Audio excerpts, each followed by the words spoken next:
Ang Diyos ang tumutulong sa iyong paglago.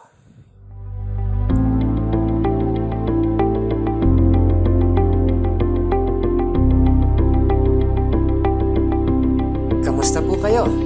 Pastor Arnold po. Ang layunin ng Diyos ay palagi kang gawing katulad niya. Nais niya na maging katulad ka ng kanyang anak na si Hesukristo. Sa madaling salita, gusto niyang lumago ka sa espiritual na aspeto. Sabi sa Biblia, from the very beginning, God decided that those who came to Him, and all along He knew who should become like His Son. Romans 8:29 ng The Living Bible. Bilang pastor, ang pinakamadalas na itinatanong sa akin ay, bakit ito nangyayari sa akin? Sasabihin ko sa iyo kung bakit. Ito ay para tulungan kang lumago. Sa katunayan, lahat ng nangyayari sa buhay mo ay makakatulong sa iyong paglago sa espiritual. Ang mabuti, masama, hindi maganda, mga bagay na pag-aalinlangan sa sarili, mga bagay na ikaw mismo ang nagdadala sa iyong sarili, at mga bagay na ginagawa sa iyo ng iba. Hindi ang Diyos ang may likha ng kasamaan, pero kayang magdala ng Diyos ng kabutihan mula sa mga masasamang bagay. Ang bawat sitwasyon sa buhay ay maaring magpalala o magpapagaling sa iyo.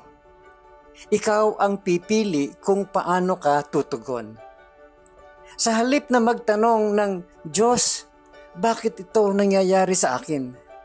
Sa halip itanong mo, Diyos, ano ang gusto mong matutunan ko dito? Ang bawat problema ay may layunin upang tulungan kang lumago sa spiritual at maging mas katulad ni Hesukristo. Kaya't kung isa sa mga layunin ng iyong buhay ay lumago sa spiritual at maging katulad ni Jesus, ano nga ba ang katangian ni Jesus? Tignan mo lang ang bunga ng Espiritu. Sabi sa Biblia, He will produce this kind of fruit in us: love, joy, peace, patience, kindness, goodness, faithfulness, gentleness, and self-control. Galatians 5:22 hanggang 23 ng The Living Bible. Ito ang mga katangiang gustong paunlarin ng Diyos sa iyo. Paano nga ba hinuhubog ng Diyos ang mga katangiang ito at paano Kanya tinutulungan na lumago sa espiritual? Tinuturuan Kanya ng mga katangiang ito sa pamamagitan ng paglalagay sa iyo sa kabaligtarang sitwasyon.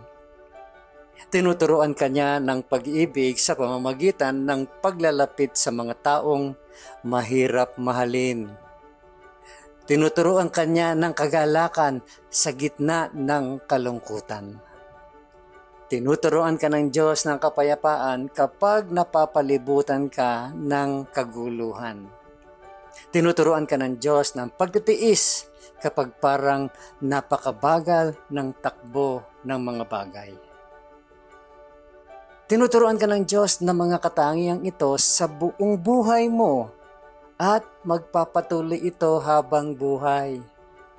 Pero maari kang magtiwala na anuman ang harapin mo ngayon, gagamitin niya ito para palalimin ang iyong spiritual na pagkatao at maging mas katulad ni Kristo. Think about this, my friend. In what kinds of situations has God made you like Christ? Sa anong mga sitwasyon na hinuhubog ka ng Diyos upang maging mas katulad ni Kristo?